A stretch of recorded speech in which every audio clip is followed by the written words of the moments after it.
이맘때가 되면 교회들마다 이름은 각기 다르지만 전도 축제 혹은 새생명 축제 이렇게 태신자들을 품고 또 믿지 않는 자들에게 복음을 전하고 그들을 초청해서 전도하고 예배하는 이런 행사들을 많이 하는 것 같습니다. 우리 교회도 새생명 축제가 10월 마지막 주에 있는데요. 근데 가만히 살펴보면 이것은 우리가 하나의 행사로 그칠 것이 아니라 사실 우리가 전도해야 할 것, 또 복음을 전해야 할 것, 이 사명은 그리스도인인 우리 개인과 또 이 교회가 평생에 감당해야 할 하나님께서 주신 사명인 줄로 믿습니다. 그래서 오늘 우리가 본문 말씀을 함께 보면서 우리가 어떤 마음으로 또 어떻게 이 복음을 잘 증거하며 또 전하며 살아야 하는지에 대해서 짧은 시간이지만 함께 나누었으면 좋겠습니다. 오늘 이 11절에서 16절까지 좀 비교적 짧은 본문을 읽었지만 이 이야기에 대해서는 앞뒤 전후의 이야기에 대해서는 아마 많은 분들이 알고 계실 것입니다. 베드로와 요한이 성전에 이제 기도하러 올라가는 그 길에 그 성전의 미문 앞에 있는 걷지 못하는 걸을 수 없는 그 구걸하는 자를 바라보게 되고 또 복음으로 그 자를 일으켜 세우고 걷지 못하는 자를 일으켜 세우고 그 사람이 걷기도 하고 또 뛰기도 하고 찬송을 부르며 그런 기적과도 같은 일들을 백성들이 보고 놀라는 장면의 이야기가 사도행전 3장을 시작으로 진행되어지고 있습니다. 저는 이 본문을 보면서 그런 생각을 가끔 이제 해보게 되었습니다. 우리가 오늘날에도 사실 이렇게 기적과 같은 일들이 숱하게 혹은 이렇게 많이 우리가 원하는 때에 일어난다면 복음을 전하는 게 좀 어떻게 수월하지 않을까? 이런 생각들을 해볼 때가 있었던 것 같습니다. 여러분 전도하실 때 뭐가 제일 힘드십니까? 그냥 교회 나가자 이 한마디 하시는 게 힘드신가요? 아니면은 예수를 믿으라라고 얘기한 게 힘드신가요? 예수 천당 불신지옥 이런 얘기 하는 게 어려우신가요? 근데 가만히 보면은 본질적으로 우리가 전도라는 것이 어려운 것은 하나님을 우리가 전해야 하는데 보이지 않는 하나님을 살아계신 하나님이라고 우리가 소개하고 알게 하는 게 너무 힘들지 않나요? 우리는 믿으니까 하나님 살아계셔. 하나님은 지금도 살아계신 분이야 라고 이야기할 수 있지만 하나님의 그 존재 자체에 대해서 볼 수 없는, 보이지 않는 그 존재 자체에 대해서 증명해내는 것이 우리가 전도를 함에 있어서 하나님을 전하는 데 있어서 굉장히 어려운 일이 아닐까 그런 생각을 해봤습니다. 그렇기 때문에 우리가 오늘날 전도하는 입장에서 만약에 이런 일들이 나를 통해서 일어난다면 좀 쉽게 하나님을 믿을 수 있지 않을까요? 막 죽을 것 같은 사람을 내가 막 살려내요. 그리고 오늘 본문처럼 못 걷는 사람을 막 일으켜 세우고 거봐 하나님 이런 분이야. 하나님 살아계셔. 이렇게 이야기한다면 과연 그들이 예수를 믿을까요? 하나님에 대해서 온전히 믿고 알 수가 있을까요? 이런 질문에서 저는 이 말씀을 보면서 예수님의 제자들에 대해서 한번 곰곰이 생각을 해봤습니다.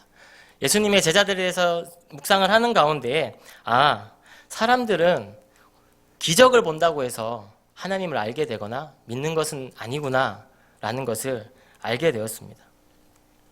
예수님의 제자들은 예수님이 살아계셨을 때에 이 땅에 오셨을 때에 거의 3년이라는 시간 동안에 하나님이신 그분과 함께 지내고 그분의 모든 것을 느끼고 보고 배웠던 자들입니다. 그리고 예수님께서 그들과 함께 하시면서 행하신 숱한 기적들을 매일같이 보고 경험한 사람들이었습니다. 그런데 정작 예수님께서 자신이 십자가에 달리실 것을 말씀하시고 끊임없이 죽음과 부활에 대해서도 이야기하셨지만 그 십자가의 사건이 일어나는 그 십자가에 달려서 그 죽음을 맞이하는 그 순간에 예수님 곁을 믿음으로 지켰던 제자는 단 한 명도 없었습니다. 오늘 본문에 나오는 베드로조차 모두가 주님을 버리고 떠난다 할지라도 나는 절대 그렇게 하지 않겠습니다 라고 예수님 앞에 그렇게 당당하게 말했던 그 베드로조차 그날 예수님을 3번이나 부인하는 그런 부끄러운 자가 되어버렸습니다. 하나님은 전능자이시고 또 오늘날에도 우리의 필요에 따라서 얼마든지 우리 삶 가운데 기적과도 같은 일들을 행하실 수 있는 분이시지만 그것이 우리의 도구가 된다고 해서 우리가 복음을 잘 전할 수 있을 것이라는 것은 그것을 통해서 사람들이 하나님에 대해서 믿고 알 수 있게 될 것이라는 것은 어쩌면 우리의 큰 착각일지도 모른다는 생각을 해보게 되었습니다. 우리에게 일어나는 그런 기적과도 같은 현상적인 일들로 인해서 우리의 믿음이 또 하나님을 알게 되는 것은 결코 아닌 것 같습니다.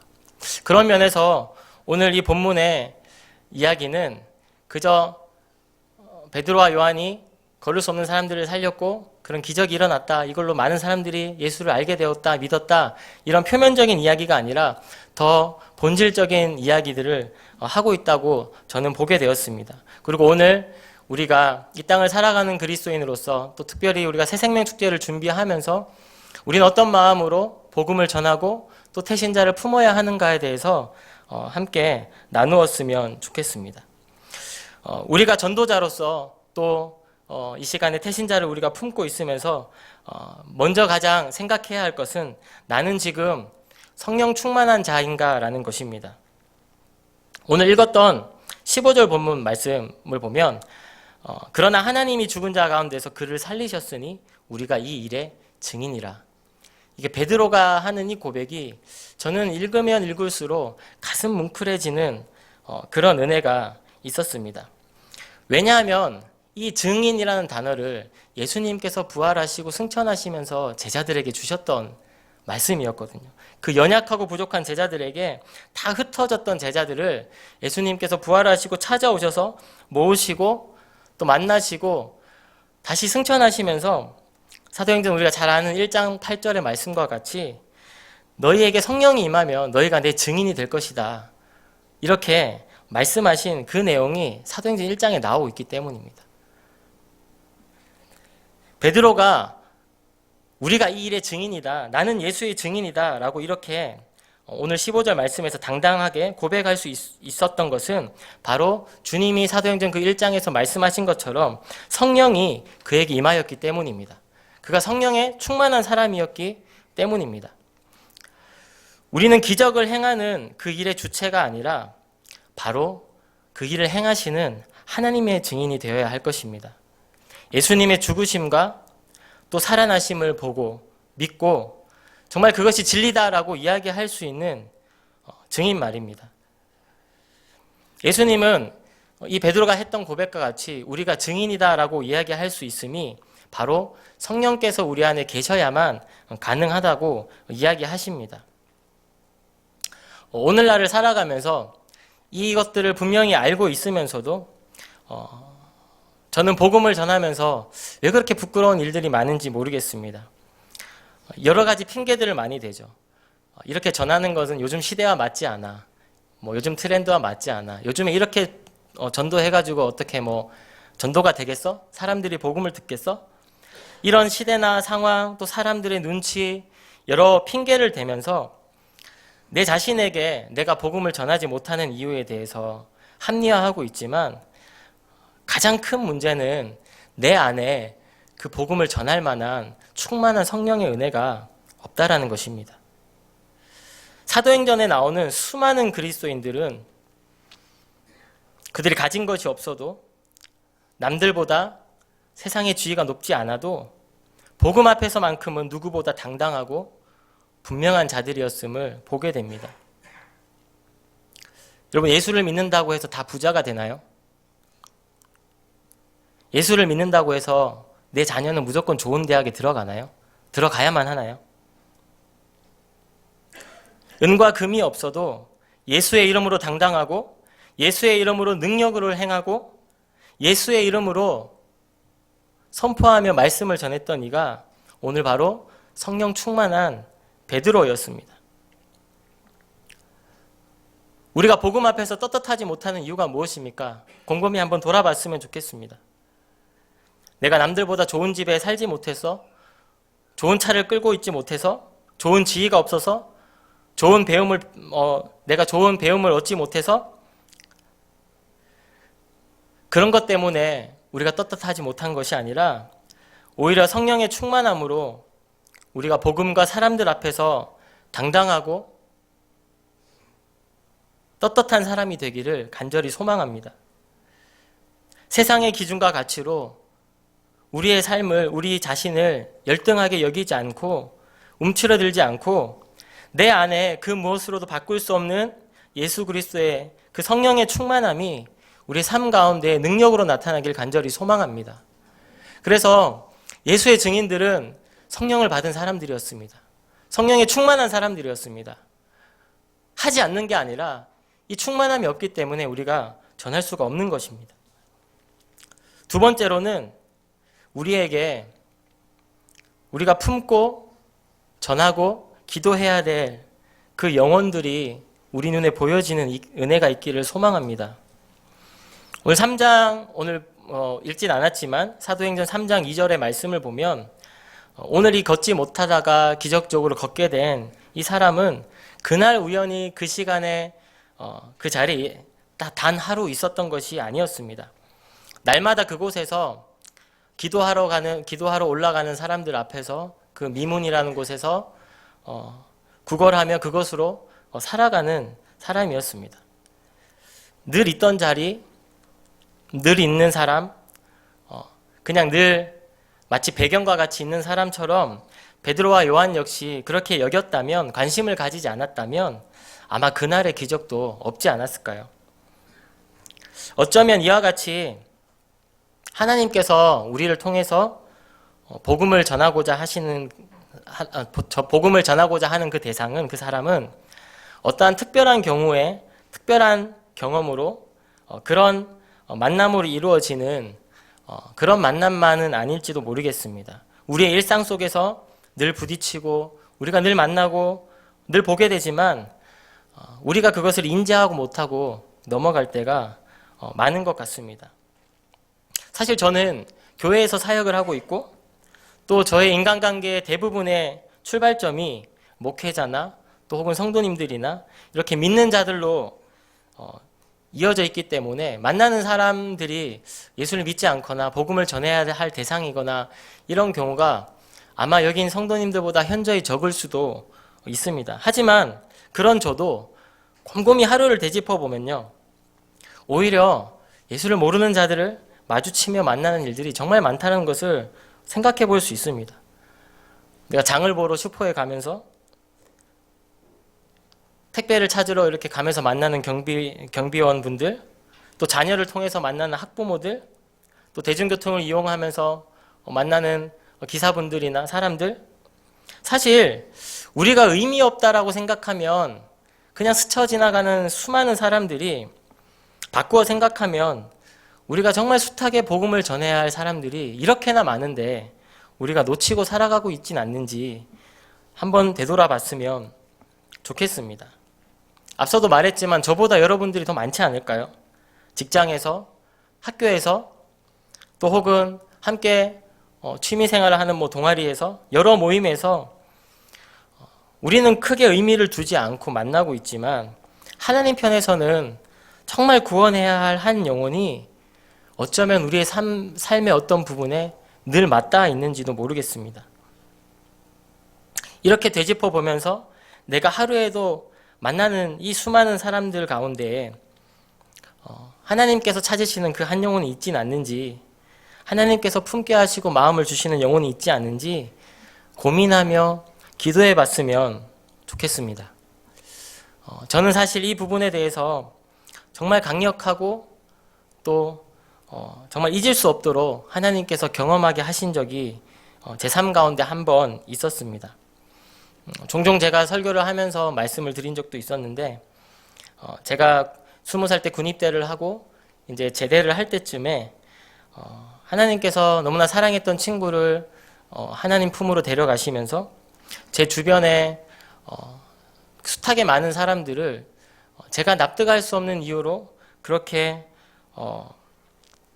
하나님이 생명을 데려가시는 걸 보면서, 아, 내가 이렇게 당연하다는 듯이 살고 있는 이 하루가 정말 기적 같은 하루구나. 내 생명은 정말 말씀에 나와 있듯이 안개와도 같은, 그런 먼지와도 같은 그런 인생이구나라는 것을 깨닫게 하신 때가 있었습니다. 아마 그때 저와 같이 학교를 다녔거나 또 사역을 했던 우리 동아리 선후배들이나 그런 사람들은 기억하리라고 아마 생각이 드는데, 그렇게 제대를 하고 23살 그 나이에 학교를 다시 복학하면서 예배 사역을 하면서 정말 미친 사람처럼 복음을 전했던 것 같습니다. 저 역시 신학생이고 학교에는 대부분은 다 그리스도인들이고 사역도 다 대부분 교회나 이런 믿는 자들을 통해서 만나니까 제가 복음을 전할 수 있는 것은 그냥 일상적으로 내가 오가는 길이나 내 삶 가운데 이렇게 부딪히며 만나는 사람들이었던 것 같습니다. 학교 앞에서 취객에게 전도하다가 같이 붙잡고 찻길로 끌어들여가지고 차에 치일 뻔한 적도 있었고, 매일같이 찾아가서 노숙자에게 전도하다가 노숙자 아저씨한테 얻어맞아 보기도 하고, 저희 학교에 이렇게 제가 내리면 늘 이렇게 이동하는 그 이수역 그 지하철에 늘 김밥을 파시던 할머니가 계셨거든요. 그 할머니 한번 제가 전도해 보려고 매일같이 김밥을 사는 바람에 버스비가 없어서 이수역에서 저희 학교까지 언덕길인데 한 30분을 걸어야 되는데 그 길을 매일같이 걸었던 기억도 있고, 또 할머니는 그 김밥을 정성스럽게 싸우셨는 줄 모르겠지만 여름에는 그 아침에 싼 김밥이 다 쉬어 있었는데 그거를 또 그냥 사서 먹고 배탈이 난 적도 있었고, 정말 별의별 다니면서 쉽게 말하면 정말 미친 사람처럼 그렇게 전도하면서 다녔던 시절이 있었던 것 같습니다. 저는 이것이 뭐 일반적인 것이다라고 말씀드리고 싶은 게 아닙니다. 그리고 현재 제가 또 그렇게 살고 있다고 말씀드릴 수도 없고요. 하지만 나를 통해서 만나게 하시는 사람들 속에서 분명히 하나님께서 찾으시는 그 한 영혼, 하나님이 필요한 한 사람이 있을 것이고, 우리가 기도하며 그 영혼들을 대할 때에 하나님께서 그 영혼들을 보여주시리라 하는 것입니다. 특별히 우리 눈으로 늘 보고 늘 가깝게 가장 가까운 곳에 있지만 정말 복음을 전하기 어려운 우리 가족들을 품고 계신 성도님들이 있다면 그 안에 위로와 그 가정에 은혜가 있기를 간절히 축복하고 기도하겠습니다. 저 역시 제가 신앙생활을 시작할 당시에 또 신학생으로 학교를 다니면서도 저희 집에 저 말고는 가족들이 교회를 다니지도 예수를 믿지도 않았습니다. 그렇게 눈물로 기도하면서 그 그리스도에 대해서, 예수에 대해서 전하는 게 왜 그렇게 어려웠는지요. 남들에게는 아까 말씀드린 것처럼 그렇게 외치고 전하고 쉽게 말하고 강단에서 설교도 하면서 내 아버지에게 예수를 전하기까지, 그 말 한마디 꺼내기까지 10년이 넘는 시간이 걸렸던 것 같습니다. 그렇게 여러분 안에 품고 계신 여러분의 가족들, 또 친구들, 또 품고 계신 태신자가 있다면 이 새생명 축제 기간을 통해서 다시 한 번 더 복음을 전할 수 있는 용기와 은혜가 있기를 응원하고 기도하겠습니다. 마지막으로 우리가 성령으로 충만하고 분명히 복음을 전해야 할 그 대상도 보인다면 예수를 정말 가감없이 전할 수 있었으면 좋겠습니다. 복음을 전하기까지에 뭐 여러 가지 과정이 있을 수도 있고 여러 가지 말들을 할 수도 있고 선물을 할 수도 있고, 이번에 새생명 축제 하면서 저희 플랜카드가 하나씩 걸리잖아요. 이번에 책자의 가이드도 굉장히 잘 나와 있던데 우리가 태신자를 잘 준비하고 초청하기 위한 여러 가지 과정들을 거칠 수는 있겠지만 정말 중요한 그 복음의 핵심은 놓치지 않고 전할 수 있는 저희가 되었으면 좋겠습니다. 사도행전 2장에서 그 오순절에 성령의 은혜를 입고 성령을 받고 베드로의 선포와 그 말씀을 통해서 3,000명이나 되는 사람들이 회심을 하는 일들을 우리는 알고 있고 볼 수 있습니다. 베드로의 그 설교와 선포는 담대함과 권위가 있었을 뿐만 아니라 이 설교를 듣는 백성들에게 정말 강력한 그 10년 가운데 도전을 안겨 주었습니다. 그들이 이 말을 듣고 베드로의 설교를 듣고 마음에 찔림을 받았다라고 했는데 이 사실은 베드로가 설교를 하기 전과 하기 이전에 이 베드로의 복음의 설교를 듣기 이전에는 이 백성들은 그리스도가 누군지, 내가 어떠한 상태인지, 내가 어떠한 죄인인지에 대해서 전혀 알지 못했던 사람들이었다는 것을 알 수 있습니다. 그때나 지금이나 우리는 우리 스스로를 진단하고 바라볼 능력도 또한 자격도 없는 사람들입니다.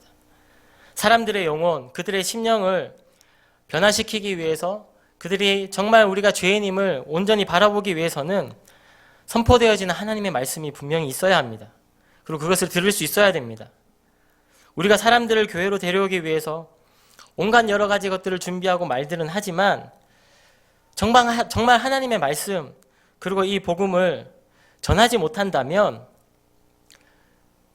그저 한 번의 행사로 많은 사람들이 오갈 수는 있지만 그 영혼이 변화되는 기회는 없을 것입니다. 하나님의 말씀이 그 심령 가운데 들어갈 때에 정말 보이지 않고 또 우리가 볼 수 없었던 자신의 존재와 그 상태를 발견하게 되고 하나님 앞에 회심하는 그 일들이 일어날 것입니다.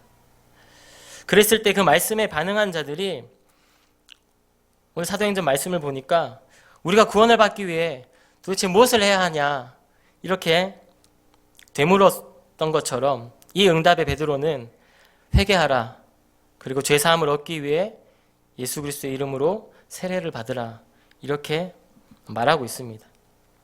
회개와 죄사함의 메시지는 사도행전의 끝까지 되는 계속되는 구원의 메시지의 핵심이었습니다.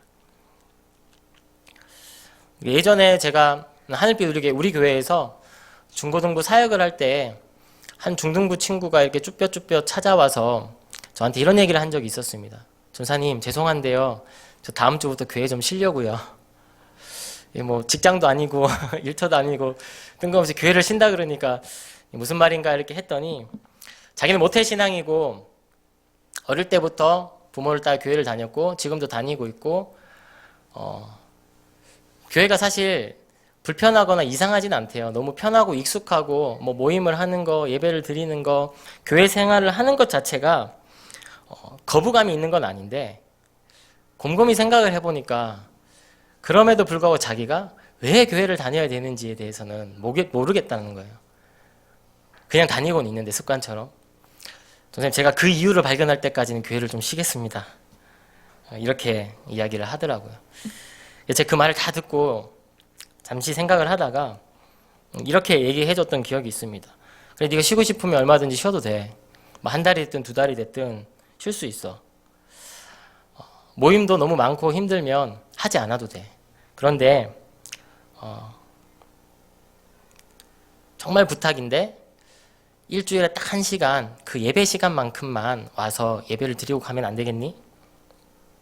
네가 그냥 예배가 싫고 교회가 싫고 이런 게 아니라 내가 왜 교회를 다녀야 하고 하나님이 누구신지 예배를 왜 드려야 하는지 그 이유가 알고 싶은 거라면 일주일에 딱 1시간 다른 거 바라지 않을게 와서 예배만 드리고 갔으면 좋겠다. 그게 중고등부 예배든 대예배든 그렇게 얘기를 했습니다. 그 이유는 바로 그거였습니다. 물론 이 친구가 교회를 쉴 수도 있고 특별한 은혜로 하나님을 만날 수도 있겠지만 그 예배 시간에 선포되어지는 말씀 하나님께서 임재하시는 그 시간마저 없다면 정말 이 친구가 인격적으로 하나님을 만날 기회조차 없는 것이 아닐까요? 네가 하나님에 대해 궁금하고 이유를 찾고 싶다고 했는데 그 하나님은 말씀하시는 분이고 우리를 만나시는 분인데 예배를 드리지 않으면 너에게 그런 기회조차 없지 않냐고 그렇게 이야기했던 적이 있었습니다.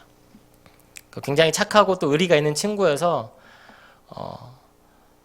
다른 모임을 뭐 이렇게 열심히 하진 않았지만 예배는 빠지지 않고 그렇게 열심히 나왔던 것 같습니다. 결국 어떠한 계기가 있었는지 하나님께서 그 친구를 어떻게 만나주셨는지 구체적인 내용은 저는 잘 모르겠지만 그 친구는 하나님을 인격적으로 만나게 되었고 또 본인 스스로가 하나님이 어떠한 분인지를 알게 되었고 지금 우리 교회에서 열심히 신앙생활을 하고 있는 청년입니다. 여러분 교회를 데려오기 위해서 우리가 수많은 것들을 하면서 수많은 말을 하면서 정작 그 영혼이 하나님을 진정으로 만날 수 있는 기회가 되는 그 말씀을 전하지 않는다면, 그리스도의 복음을 말하지 못한다면 너무나 안타까운 일이 아닐까요? 우리의 당장에 보여지는 열매가, 눈에 보여지는 열매가 없다 할지라도 하나님이 그 말씀을 통해서, 복음을 통해서 일하실 수 있도록 꼭 우리를 위해서 그 생명을 내어주신 그리스도, 십자가에 달리시고 부활하신 예수가 우리의 죄 때문이라는 것, 그렇게 생명을 주신 이가 우리 하나님이라는 사실을 전할 수 있게 되는 우리가 되길 소망합니다. 아울러서 마지막 주에 우리가 초청해서 이 자리에서 함께 예배하는 그 영혼들 우리가 품으면서 그날 선포되어지는 목사님의 말씀을 통해서 하나님의 복음이 증거되어지고 그들이 하나님을 정말 진정으로 만날 수 있는 시간이 될 수 있도록 함께 기도해 주셨으면 좋겠습니다. 말씀을 정리하겠습니다. 복음을 전한다는 것은, 전도자가 된다는 것은 우리가 먼저 그 일의 증인이 되어야 가능합니다. 그 증인이라는 것은 우리 스스로가 임하시는 성령의 충만함을 입고 부끄럽지 않은 증인이 되어서 하나님이 품게 하시는 영혼들을 바라보고 또 담대하게 그리스도를 전하는 일인 줄 믿습니다. 또 우리가 준비하고 있는 이 새생명 축제가 그렇게 본질을 놓치지 않고 복음을 증거하는 그런 시간들이 되었으면 좋겠습니다. 그저 우리에게 1년에 한 번 있는 행사와 같은 일이 아니라 이 땅을 살아가는 동안에 우리 그리스도인들과 이 교회의 사명이 주의 복음을 전하는 것이라면 우리가 이것이 한 번의 행사로 그치지 않고 우리의 삶 속에서 하나님이 찾으시는 영혼들을 위해서 끊임없이 복음을 증거하는 그런 삶이 되기를 간절히 기도하고 축복합니다. 오늘 이 시간 우리 들은 말씀을 기억하면서